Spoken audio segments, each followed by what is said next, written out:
pour toutes les périodes, comme le Coran qui sera appliqué jusqu'au jour de la résurrection, afin qu'il n'y ait pas de division dans la religion. Alors, permettez-moi de vous corriger, mon frère. Allah n'a pas révélé seulement 4 livres. Allah dit dans le Coran, dans la sourate Ar-Ra'd, chapitre 13, verset 38, Allah dit « À chaque époque, nous avons envoyé une révélation. Mais par leur nom, seulement 4 sont mentionnés dans le Coran.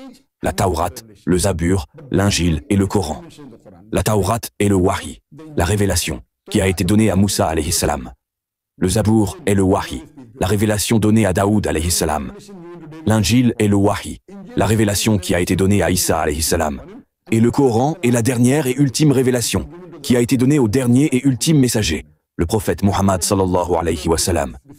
Mais il y a eu beaucoup d'autres révélations en dehors de ces 4 qui sont mentionnées dans le Coran. Par exemple, les Suhuf Ibrahim, les feuillets donnés au prophète Ibrahim alayhi salam, mais par leur nom, seulement 4 sont mentionnés dans le Coran. Maintenant, vous voyez, votre question de base est, pourquoi Allah a-t-il révélé tant de révélations? Pourquoi n'a-t-il pas révélé un seul livre et c'est tout, jusqu'au Qiyamah? C'est comme si mon fils me disait, « Père, je veux devenir médecin.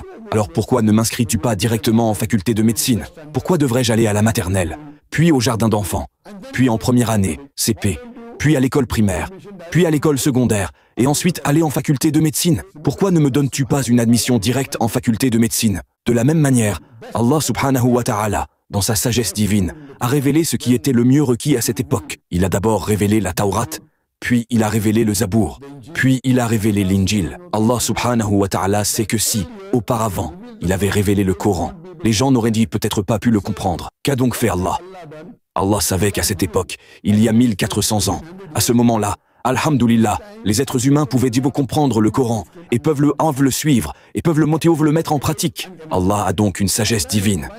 Parce qu'il est le créateur des êtres humains, il le sait, donc au bon moment. Quand Allah subhanahu wa ta'ala a réalisé, il y a 1400 ans, que c'était le moment où les êtres humains pouvaient l'absorber et le mettre en pratique, il l'a révélé. Avant cela, il a révélé les autres écritures. Le message de base du Tawhid, unicité d'Allah, était là, mais les lois étaient différentes. Donc, il y a 1400 ans, Allah subhanahu wa ta'ala a révélé la dernière et ultime révélation, car Allah savait qu'à cette époque, les gens pouvaient la comprendre, la mettre en pratique et la suivre. C'est donc la sagesse d'Allah subhanahu wa ta'ala. Il a d'abord révélé les autres écritures, et il a révélé la dernière et ultime révélation d'Allah subhanahu wa ta'ala, le glorieux Coran, au moment juste et approprié. J'espère que cela répond à la question.